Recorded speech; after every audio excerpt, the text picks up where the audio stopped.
नमस्कार मित्रों, अपन BSc second year में डिफरेंशियल इक्वेशन पढ़ रहे थे और डिफरेंशियल इक्वेशन में अपनी फोर्थ यूनिट चल रही थी और फोर्थ यूनिट में अपन देख रहे थे second order linear differential equation, द्वितीय कोटि के रैखिक अवकल समीकरण। अब उसको ही अपन आगे बढ़ाते हुए एक एग्जाम्पल करते हैं, फिर आगे उसके बाद में नेक्स्ट टॉपिक स्टार्ट करेंगे। तो देखिए आज का अपना एग्जाम्पल है, अपन पढ़ रहे हैं डिफरेंशियल इक्वेशन।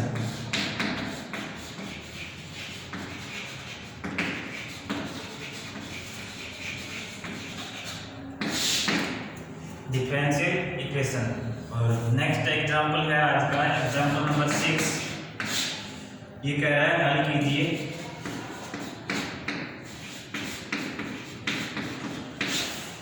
कीजिए और 1 + x का whole square d2y/dx² plus 1 + x dy/dx plus y बराबर 4 cos log 1 + x। ठीक है, अब देखो मानक समीकरण में परिवर्तित करेंगे स्टैंडर्ड फॉर्म में। स्टैंडर्ड फॉर्म क्या होता है? d2y/dx के गुणांक 1 होता है, dy/dx का गुणांक p होता है और y का गुणांक जो भी होता है वो q होता है और राइट साइड में जो होता है वो r होता है। ठीक है, अब दिए समीकरण को मानक रूप में लिखने पर दिए समीकरण को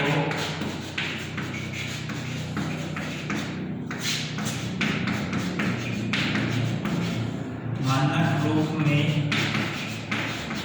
लिखने पर और मानक रूप क्या है? d2y/dx plus p dy/dx plus qy = r। ये है अपना मानक रूप। ठीक है, तो इस फॉर्मेट में लिखने के लिए हमें d2y/dx का गुणांक 1 बनाना पड़ेगा और d2y/dx का गुणांक क्या है? 1 + x² है, तो 1 + x² का भाग देने पर और 1 + x² का भाग देंगे तो d2y/dx प्लस 1 + x dy/dx। देखो इधर से डी कैंसिल हो गया 1 + x², इधर से 1 + x से 1 + x कैंसिल, अपॉन में 1 + x आएगा प्लस 1/1 + x का होल स्क्वायर इनटू में y और बराबर 4 cos log 1 + x अपॉन में 1 + x²। ठीक है, ये आएगा और यहाँ से अपन क्या लिखेंगे? यहाँ से p बराबर तो होगा dy/dx का गुणांक और q बराबर होगा y का गुणांक और r बराबर राइट साइड में जो भी फंक्शन x का जो भी लिखा मिलेगा वो r के बराबर होगा। तो अपन यहाँ क्या लिखेंगे? यहाँ p बराबर 1/1 + x है, q बराबर है 1/1 + x का होल स्क्वायर और r बराबर है 4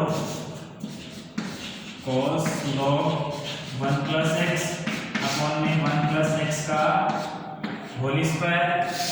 ठीक है, ये r बराबर 4 cos log 1 + x upon 1 + x²। अब देखो, अब ये जो मानक रूप जो दिया गया है ये y का x के रेस्पेक्ट में डेरिवेटिव है। अब हम इसको z और x में परिवर्तित करेंगे। अब स्वतंत्र चर x को z में परिवर्तित करने पर अब क्या करेंगे? स्वतंत्र चर x को, यानी कि जो डिपेंडेंट वेरिएबल है, डिपेंडेंट वेरिएबल क्या है? x। इस x को हम z में परिवर्तित करने पर अब स्वतंत्र चर x को z में परिवर्तित करने पर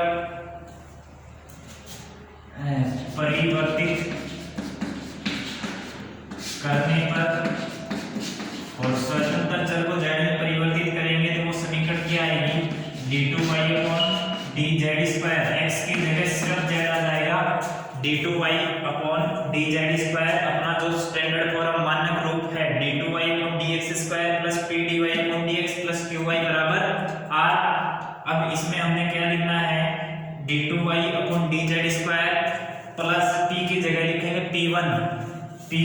लिखेंगे plus P1 dy/dz plus Q1y और इक्वल होगा R1, ठीक है। जहां P1 बराबर होगा d2z/dx² plus P dz/dx upon में dz/dx का होल स्क्वायर और Q बराबर होगा Q1 बराबर होगा Q अपॉन में dz/dx का होल स्क्वायर और R1 बराबर होगा R अपॉन में dz/dx का होल स्क्वायर, ठीक है। अब देखो यहां से निकालने के दो मेथड होते हैं। P1 Q1 R1 की वैल्यू निकालनी है। P1 Q1 R1 की वैल्यू यहां पुट करेंगे और इसको मान लो समीकरण 1, ठीक है। P1 Q1 R1 की वैल्यू समीकरण 1 में रखेंगे और समीकरण 1 में रखेंगे तो हमें यहाँ पे P1 की वैल्यू यहाँ से निकालनी है, Q1 की वैल्यू यहाँ से, R1 की वैल्यू यहाँ से, ठीक है। अब यहाँ से निकालने के दो मेथड होते हैं। एक मेथड तो होता है अपने पास P1 को 0 के बराबर रख दे, P1 को 0 के बराबर रख दे तो इधर से dz/dx² प्लस P की वैल्यू दी है अपने पास 1/1 प्लस x और ये वैल्यू यहाँ पुट करेंगे अपॉन में dz/dx, इसको 0 में ले जाएंगे, ये एक इक्वेशन बनेगी, वहां से अपने पास z की वैल्यू आ जाएगी z dz/dx, ठीक है। और दूसरा मेथड होता है q अपॉन dz/dx का स्क्वायर, q अपॉन dz/dx का स्क्वायर, इसको हम कांस्टेंट के बराबर रख देते हैं। इस q1 को कांस्टेंट के बराबर रख देते हैं और q1 को कांस्टेंट के बराबर ऐसा रखेंगे जो अपनी सुविधा के अनुसार हो। यहाँ q1 क्या है, q क्या है 1/1 प्लस x² है, तो 1/1 प्लस x² अपॉन में dz/dx का स्क्वायर बराबर कांस्टेंट। अब यहाँ कांस्टेंट हम 1 लेंगे, ठीक है, और 1 लेंगे। 1 क्यों ले रहे हैं, क्योंकि ये dz/dx इधर आएगा और स्क्वायर इधर से स्क्वायर से कैंसिल हो जाएगा, ठीक है। सिंपलेस्ट फॉर्म बनेगी dz/dx की, इसलिए हम q1 को कांस्टेंट 1 लेंगे, ठीक है।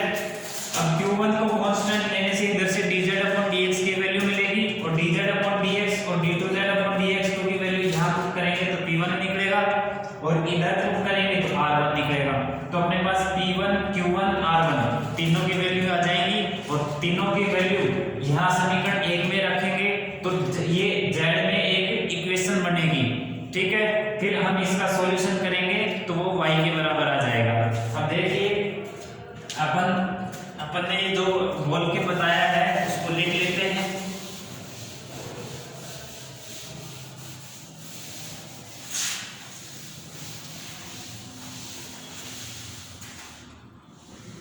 ये पूरा ही बता दिया, चलो मैं देख के बुक से देख के लिख दूंगा।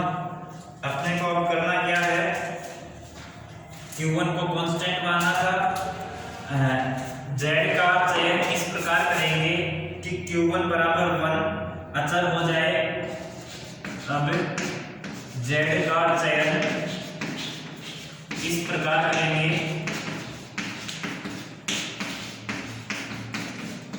कि Q1 का मान Q1 बराबर 1 अचर हो जाए और अचर हो जाए तो Q1 बराबर 1 बराबर Q का मान कितना था 1/1 प्लस x² 1/1 प्लस x का होल स्क्वायर अपॉन में dz/dx का होल स्क्वायर। अब डिसिम्प्लाइज क्या होगा, ये इसको इधर मल्टीप्लाई करा देंगे तो ये इधर जाएगा तो dz/dx का होल स्क्वायर बराबर होगा 1/1 प्लस x का होल स्क्वायर, ठीक है। अब यहाँ से होल स्क्वायर से होल स्क्वायर, स्क्वायर रूट लेने पर दोनों तरफ और स्क्वायर रूट लेंगे तो dz/dx बराबर क्या होगा 1/1 प्लस x, ठीक है। dz/dx क्या होगा 1/1 प्लस x, ठीक है। अब ये देखो dz/dx की वैल्यू आ गई यहाँ से और d2 ये P1 का मान निकालने के लिए d2z/dx चाहिए अपने को, तो d2z/dx इसका आगे डेरिवेटिव तो 1/x का डेरिवेटिव क्या होता है -1/x² और -1/x² तो -1/1 प्लस का होल स्क्वायर इनटू में 1 प्लस x का डेरिवेटिव गुणा में होगा 1 का 0 और x का 1, तो d2z अपॉन dx स्क्वायर भी आ गया। और z बराबर क्या आएगा, यहाँ से इसका इंटीग्रेट कर देंगे, इंटीग्रेशन समाकलन करने पर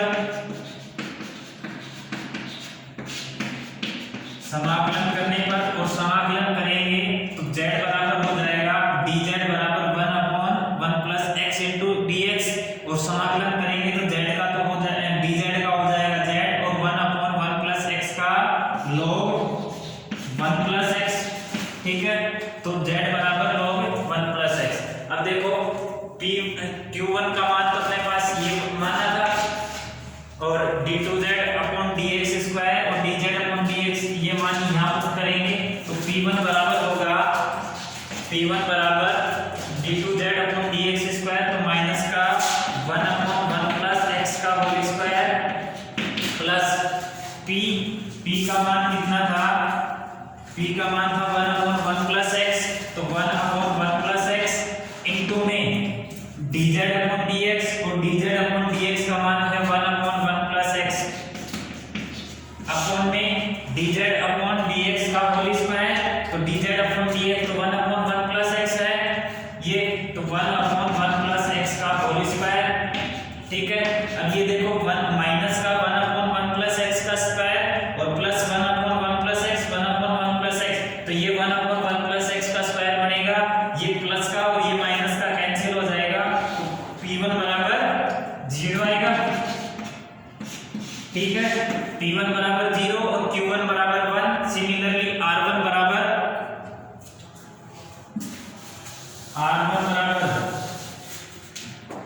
यहाँ की बात मैं यहाँ लिख रहा हूँ, r1 बराबर r अपॉन में dz अपॉन dx का होल स्क्वायर, तो r कितना था, r मैं एक बार इससे देख के लिख देता हूँ, r था 4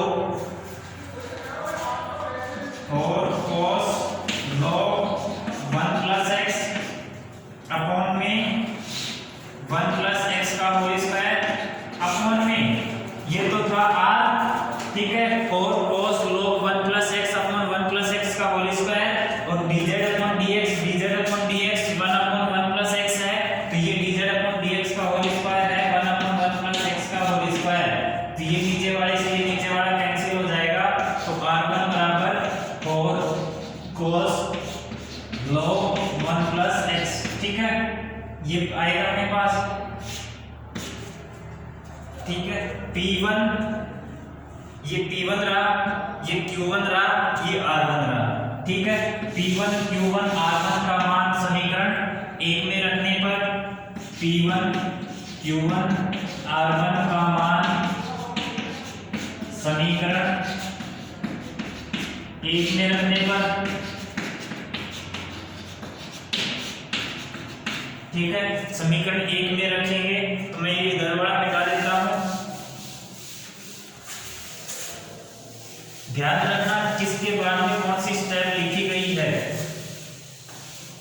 क्वेश्चन बहुत लेंथी हो जाता है, बार बार मिटाना पड़ रहा है, तो हर एक स्टेप के बाद स्टेप आपको ध्यान रखनी है कौन सी लाइन के बाद क्या लिखना है, ठीक है। तो आप देखिए अब समीकरण 1 में रखेंगे, ये p1 q1 पे मिटा दिया, p1 तो था अपने पास 0, q1 था अपने पास 1, ठीक है। तो d2z upon dx square d2z upon dx square plus p1 की वैल्यू 0 इनटू में dy upon dz plus q1 की वैल्यू 1 इनटू में y बराबर r1 का मान है 4 cos log 1 प्लस x, ठीक है। अब देखो ये पूरा z में है, z में डिफरेंशियल इक्वेशन है, तो इसको भी अपन z में ही कन्वर्ट करेंगे, ये log 1 प्लस x है, इसको भी अपन z में लिखेंगे, और z बराबर क्या आया था, z बराबर आया था अपना log 1 प्लस x, ठीक है, z बराबर log 1 प्लस x आया था ना,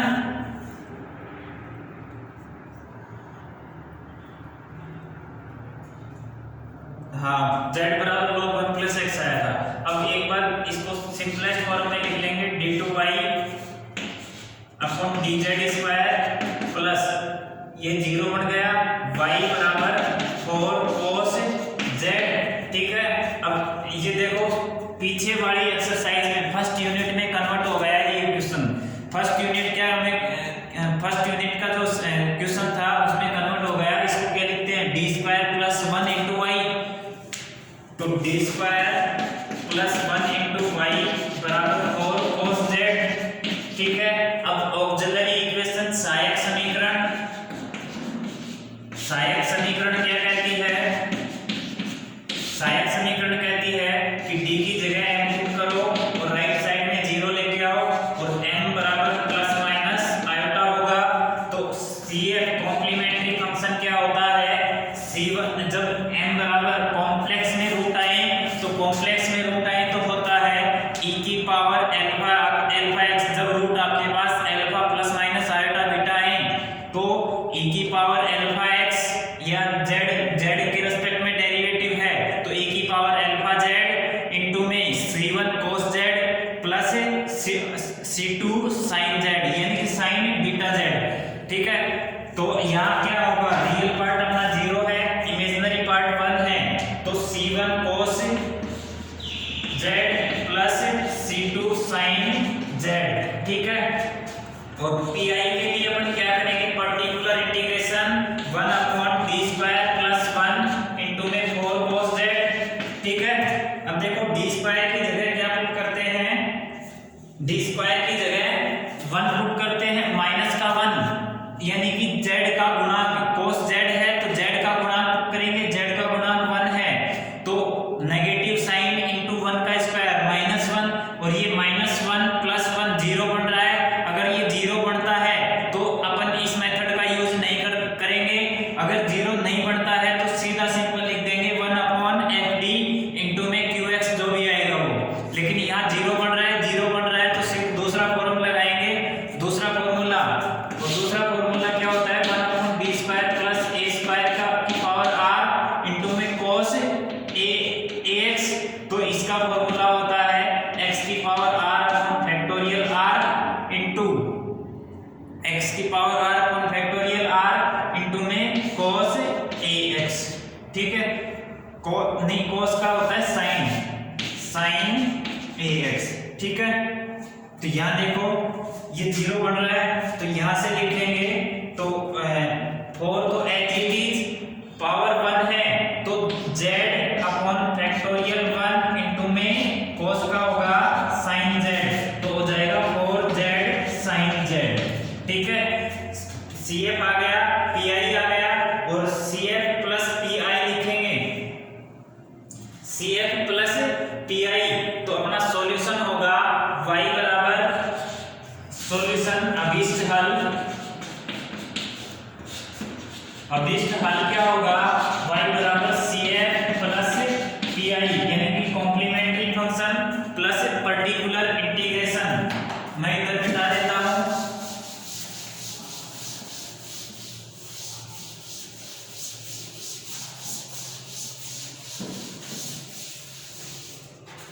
complementary function plus particular integration और y बराबर CF क्या है, c1 cos z + c2 sin z, c1 cos z c2 sin z plus 4z sin z। ठीक है, अब देखो y बराबर c1 cos z की वैल्यू z का मान रखने पर z का मान क्या है, log 1 + x। z का मान क्या आया था, log 1 + x, तो c1 cos log 1 + x plus c2 sin log 1 + x plus 4 log 1 + x into में sin log 1 + x। ठीक है, यही अपना अभिष्ट हल होगा। ठीक है, अपनी बुक में थोड़ा सा ये पैटर्न चेंज करके दे रखा है, वो कैसे दे रखा है वो सीधा इसने लिखा है। मैं एक बार इसको अलग से सॉल्व करके बता देता हूं कि c1 cos z + c2 sin z ठीक है। C1 cos z plus C2 sin z को इसने लिखा है C1 cos z plus C2, ठीक है, C1 cos z plus C2। अब देखो इसको अपन क्या लिख सकते हैं, C1 cos a plus b, तो cos a प्लस b तो क्या होता है cos a cos b, यानी कि cos z cos C2 plus sign है तो माइनस आएगा, तो माइनस का sin z और sin C2, ठीक है। अब देखो C1 को अंदर मल्टीप्लाई करा दे तो C1 cos C2 इंटू में cos z minus C1 sin C2 और sin z, ठीक है। अब देखो C1 cos C2 को लिख रहा हूं मैं C1 डैश और cos z, और C1 sin C2 negative sign के साथ मैं लिख रहा हूं C2 डैश और sin z। अब देखो ये वाला देख लो और ये वाला देख लो, दोनों एक जैसे आए, ये वाला और ये वाला दोनों एक है, C1 cos z plus C2 sin z। बस इसको एडजस्ट करना था, इसको इस फॉर्मेट में भी लिख सकते हैं और इस फॉर्मेट में भी लिख सकते हैं, दोनों में से कोई सा भी आंसर गलत नहीं है अपना, दोनों आंसर सही है, ठीक है। अपन ने क्या किया, मैं एक बार दोबारा से ब्रीफली इंट्रोड्यूस कर देता हूं। सीधा क्वेश्चन दे रखा था, उसको अपन ने नॉर्मल फॉर्म में कन्वर्ट किया, नॉर्मल फॉर्म में कन्वर्ट करने के बाद z का x का फंक्शन था, यानी कि डिनोमिनेटर में x यानी कि इंडिपेंडेंट वेरिएबल x था, उस इंडिपेंडेंट वेरिएबल को z में कन्वर्ट करने के लिए हमने उस समीकरण को निम्न प्रकार यानी कि d2y/dz² plus p1 dy/dz plus q1 y बराबर r1 लिखा, ठीक है। तो यहाँ से p1 q1 r1 की वैल्यू अपने पास थी, p1 का मान था d2z/dx² प्लस p dz/dx और q1 का मान था q1 बराबर q/dz/dx का होल स्क्वायर और r1 का मान था r/dz/dx का स्क्वायर, ठीक है। अब इसके दो मेथड होते हैं, या तो p1 को 0 मान के कर लो या q1 को कांस्टेंट मान के कर लो, अपने पास दोनों में से किसी भी मेथड से कर लो सेम आंसर आएगा, z की सेम वैल्यू आएगी, dz/dx की वैल्यू सेम आएगी, ठीक है। तो अपन ने q1 बराबर कांस्टेंट मान के करा, तो कांस्टेंट क्या माना, अपनी सुविधा के अनुसार मानते हैं, वैसे कुछ भी मान सकते हैं, आंसर में थोड़ा बहुत 19-20 आएगा, कांस्टेंट का फर्क आएगा, वो डिफरेंस जो आएगा वो भी कांस्टेंट का आएगा, वेरिएबल का कोई डिफरेंस नहीं आएगा, ठीक है। तो इसलिए अपन ने q1 को 1 मान के किया, उससे p की वैल्यू 0 आई और r की वैल्यू p1 की वैल्यू 0 आई और q1 की तो 1 माना था और r1 की वैल्यू क्या आई 4 cos z और z की वैल्यू आई थी log 1 प्लस x, ठीक है। तो ये वैल्यू समीकरण 1 में रखी, समीकरण 1 परिवर्तित मानक समीकरण था, यानी कि x की जगह z वाला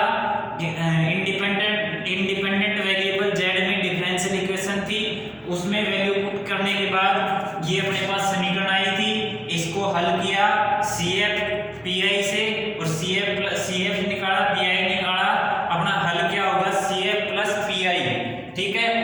अपन ने सेकंड यूनिट में जब ये पढ़ा था वो इस फॉर्मेट में पढ़ा था ये, ठीक है। जब इसको हम परिवर्तित करते हैं तो परिवर्तित करने के लिए हम इसको कांस्टेंट को C1 को लिख सकते हैं C1 cos C2 और C2 को लिख सकते हैं माइनस का C1 sin C2, ठीक है। अब देखो ये C1 दोनों से बाहर आ जाएगा, cos C2 cos z और sin C2 sin z, ये cos में फॉर्मूला बन जाएगा, ठीक है। तो इस तरीके से भी लिख सकते हैं C1 cos z plus C2, ठीक है। उम्मीद करते हैं समझ में आया होगा। अगर फिर भी अभी भी कोई डाउट है तो नेक्स्ट लेक्चर में कमेंट करिए और आपका जो भी जिस भी क्वेश्चन में डाउट है वो मैसेज करिए, आपके नेक्स्ट लेक्चर में आपके डाउट के साथ आगे बढ़ेंगे। धन्यवाद।